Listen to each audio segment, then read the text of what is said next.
Selamat pagi, siang, sore, ataupun malam. Yang terhormat Bapak Datu Linggi selaku Guru Bahasa Indonesia SMP Permai. Pertama-tama marilah kita panjatkan puji dan syukur kepada Tuhan Yang Maha Esa. Berkat dan karunia-Nya kita bisa tetap dalam keadaan sehat tanpa kekurangan apapun juga. Bapak Guru yang saya hormati, izinkan saya pada kesempatan kali ini untuk berpidato tentang faktor terbelakangnya pendidikan di Indonesia serta cara mengatasinya. Jika kita membahas tentang pendidikan, tentu kita semua setuju bahwa pendidikan adalah hal yang sangat penting dan sudah menjadi hal yang wajib di Indonesia. Bahkan hal ini tercantum dalam UUD 1945 pasal 31 yang berbunyi 1. Setiap warga negara berhak mendapat pendidikan. 2. Setiap warga negara wajib mengikuti pendidikan dasar dan pemerintah wajib membiayainya. Hal ini menunjukkan bahwa pendidikan adalah hal yang sangat ditekankan oleh pemerintah di Indonesia. Namun bukan itu yang saya ingin tanyakan. Yang saya ingin tanyakan kepada Anda adalah, apa yang Anda pikirkan dalam benak Anda jika ditanya tentang apa pentingnya pendidikan? Mungkin Anda akan berkata bahwa pendidikan adalah kunci sukses dan lain semacamnya. Intinya kita sadar bahwa pendidikan adalah hal yang sangat penting untuk mencapai kemakmuran. Namun, apakah hal tersebut terjadi di Indonesia? Nyatanya tidak. Menurut data pada tahun 2020, Indonesia meraih peringkat 70 dari 93 negara di dunia dalam bidang pendidikan.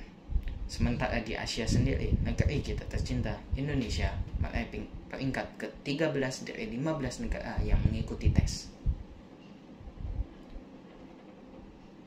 Yang menarik dari tes tersebut adalah peringkat ke-8 dan ke-9 diraih oleh negara tetangga kita, yaitu Malaysia dan Brunei Darussalam.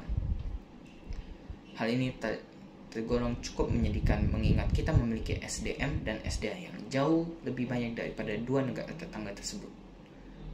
Lalu, mungkin Anda bertanya-tanya, mengapa kita bisa kalah saing dalam bidang pendidikan?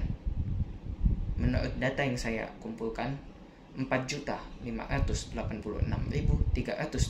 anak mulai dari umur 7 sampai 16 tahun di Indonesia tidak dapat menempuh pendidikan yang layak dikarenakan berbagai sebab. Lalu, memangnya pemerintah tidak menyediakan berbagai hal untuk mempermudahnya? Jawabannya sudah. Pemerintah sudah menyediakan berbagai hal untuk memakmurkan pendidikan di Indonesia, seperti puluhan, bahkan sampai ratusan sekolah gratis sudah didirikan di Indonesia. Beasiswa berjumlah ratusan juta juga sudah diselenggarakan. Namun pendidikan di Indonesia juga tidak kunjung membaik. Demikian adalah beberapa faktor yang menyebabkan hal tersebut. Yang ke-1, kurangnya kualitas guru di Indonesia. Tidak sedikit guru-guru di Indonesia yang bermalas-malasan, bahkan merasa ogah dalam hal mengajar.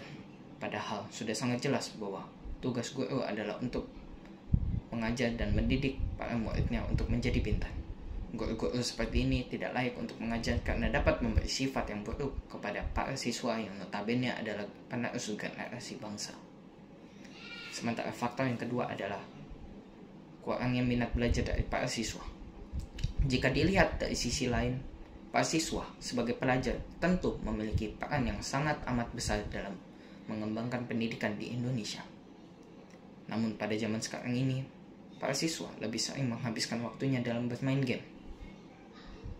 Padahal pada zaman yang semakin modern ini, para pelajar dituntut untuk selalu terpicu dalam menggali ilmu pengetahuan.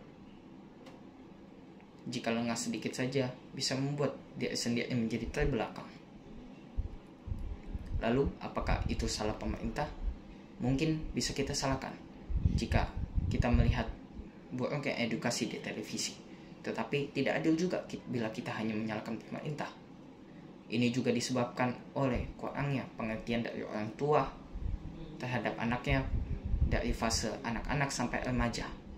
Sehingga penting adanya kerjasama antara orang tua dan pemerintah dalam mendidik anaknya tentang edukasi pentingnya pendidikan mulai dari dini. Jika kedua faktor yang saya jelaskan tadi bisa ditangani dengan baik, maka niscaya pendidikan di Indonesia dapat berkembang. Jikalau derajat Indonesia menaik di mata dunia, maka kita juga sebagai warga negara yang akan merasa bangga. Demikian pidato dari saya. Mohon maaf bila ada kesalahan kata. Sekian dan terima kasih.